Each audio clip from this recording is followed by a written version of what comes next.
Karibuni wapenzi watazamaji wa Kibenge TV, tunawasalimuni popote mlipo na kuwatakieni heri kwa kila jambo na kila hatua mnaifanya katika mitikasi yenu ya hapa na pale, na tunatumia fursa hii kuwakaribisheni kusikiliza awamu ya kwanza ya habari za matukio ya kila siku ya leo tarehe 10 Februari mwaka 2026, na tutakwenda kuzungumzia hali ya kiusalama katika mashariki mwa Jamhuri ya Kidemokrasia ya Kongo, hususan katika jimbo la Kivu ya Kusini na Kivu ya Kaskazini, ambako majeshi ya Rwanda RDF chini ya kivuli cha M23 AFC wameanza kuwaondoa wapiganaji wao waliokuwa wakipata mafunzo ya kijeshi katika eneo la Chanzu tangia hiyo jana tarehe 9 Februari mwaka huu.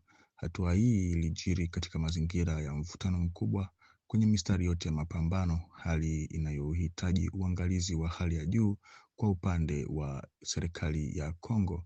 Wanajeshi hao wapya wa muungano wa wahasi waligawanywa katika makundi mawili tofauti, ambayo kundi la kwanza ambalo ndio kubwa zaidi limejielekeza kwenye bonde la Ruzizi ama Plaine de la Ruzizi tarafani Uvira, na kundi la pili limepelekwa kwenye maeneo ya Masisi na Walikale kwa lengo la kuimarisha ngome zao katika mistari ya mbele ya mapambano kwenye maeneo hayo.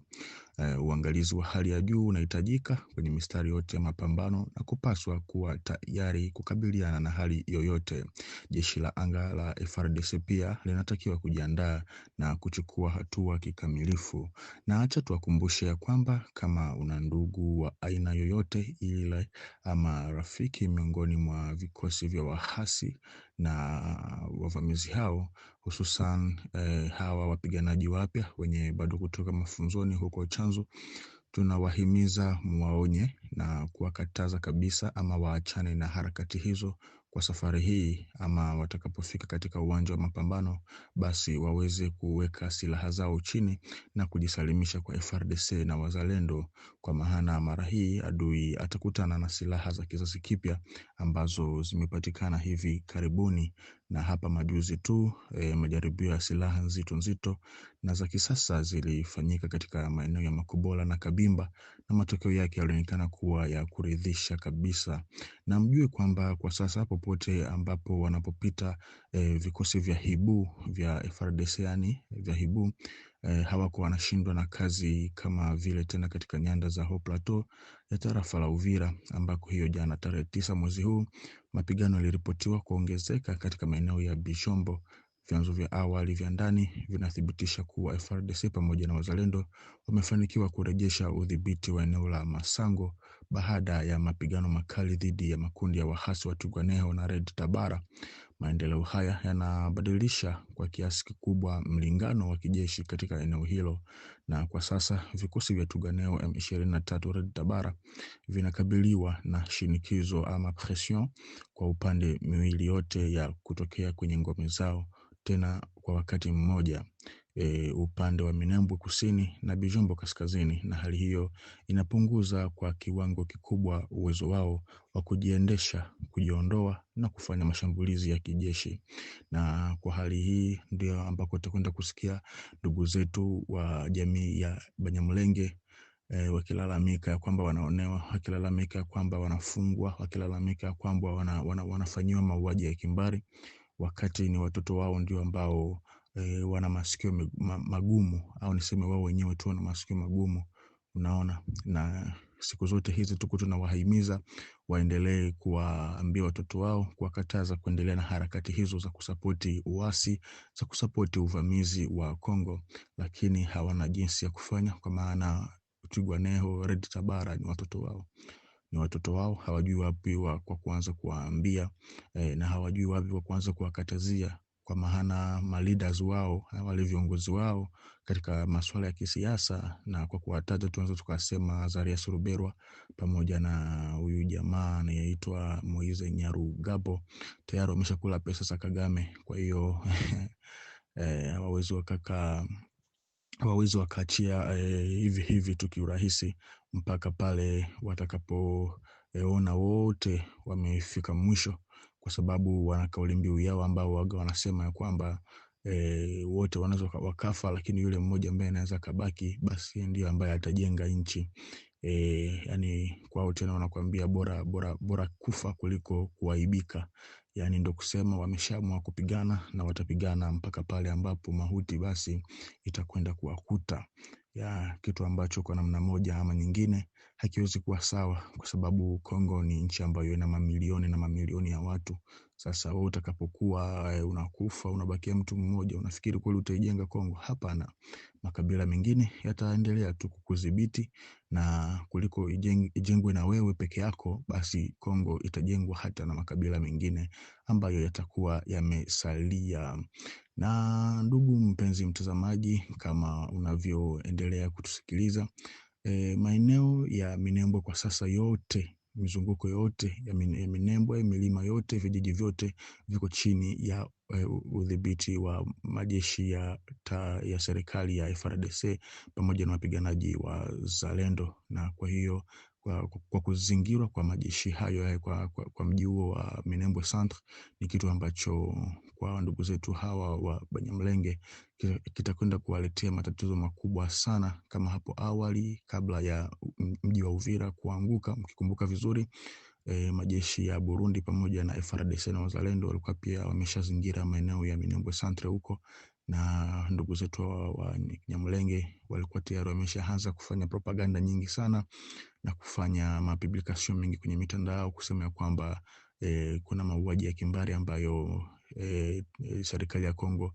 iko na kwenda kutayarisha dhidi yao, kitu ambacho hakikuwa hivyo mpaka ikafikia hatua ya kwamba jeshi la Burundi likatoa taarifa rasmi ya kusema ya kwamba halijawahi kukanyaga hata katika Minembwe Centre. Na kama ni kweli majeshi ya Burundi yanaonekana huko Minembwe Centre, basi waoneshe, yani wathibitishe hata kwa picha, basi hata kwa picha waoneshe kwamba kweli tulikuwa sehemu fulani tukaona majeshi ya Burundi Minembwe Centre na tukayapiga picha, na ndo haya hapa.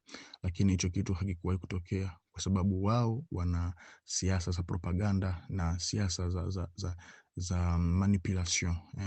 Manipulation ni kucheza na akili za watu, hususan wale watu ambao hawajui hali halisi ya mambo yanavyoendelea huku, kwa sababu wanajua kile ambacho wao watakwenda kusema wakilalamika, kwa sababu wao ni peuple minoritaire.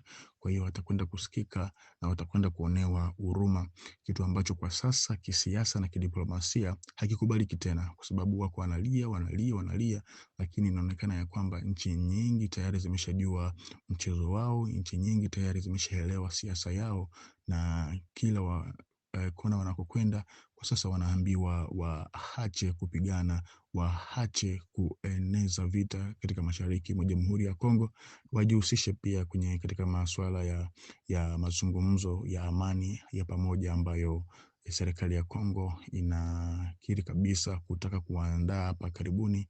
Na ndio kitu ambacho Rais Tshisekedi yuko anatembelea sana siku hizi, kama vile jana tena alikuwa nchini Angola kwa mwaliko wa mwenzake Joao Lourenço, na nadhani akitoka huko ataelekea pia Congo Brazzaville kwa ajili tu ya mazungumzo na kuandaa jinsi gani wanaweza wakaanzana na dialogue intercongolais inclusif ambayo kila mkongomani anatarajia kuona. Lakini nadhani serikali ya Kongo tayari imeshasema ya kwamba mambo hayo yote yatakwenda kufanyika huku wakati majeshi ya Rwanda yatakuwa yameshajiondoa yote kikamilifu katika ardhi au kwenye ardhi ya Jamhuri ya Kidemokrasia ya Kongo.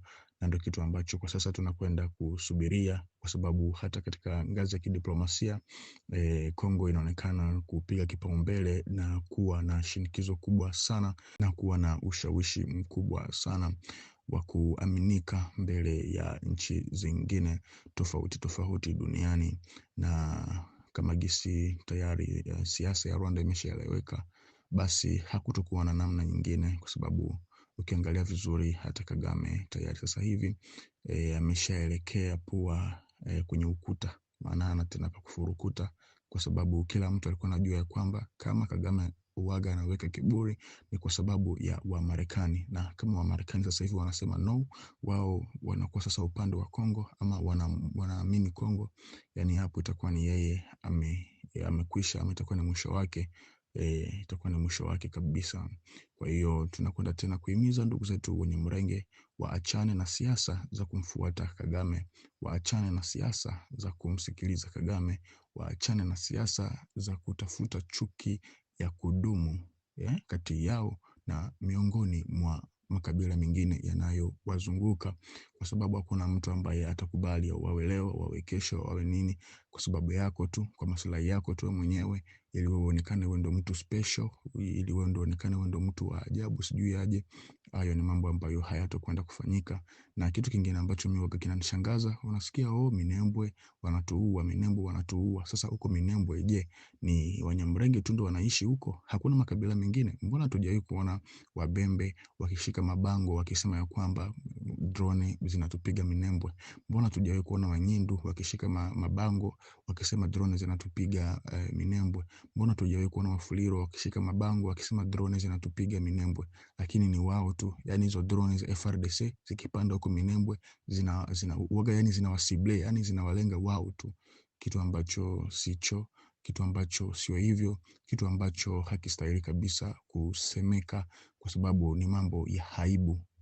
Na wao ambao wanasema ya kwamba wanataka tuishi kwa amani, lakini wao ndio kwanza tena kuleta vurugu katika njia hizo zisizofaa.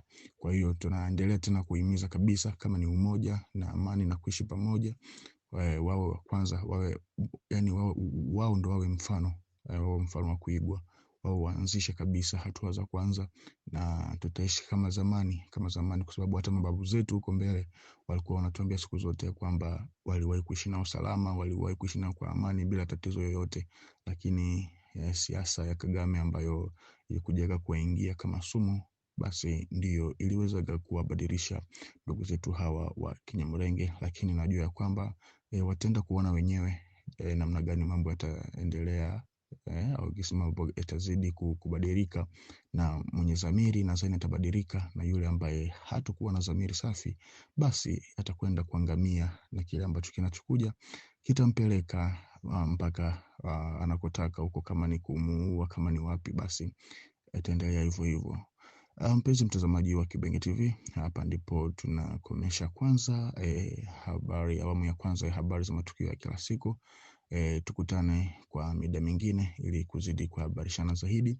Ni wajibu wako sasa wewe kubaki hapa sambamba kwenye channel yetu, usitoke ili kwenda kupata dondoo zingine moto moto kutoka Kibenge TV. Tukutane kwa majaliwa.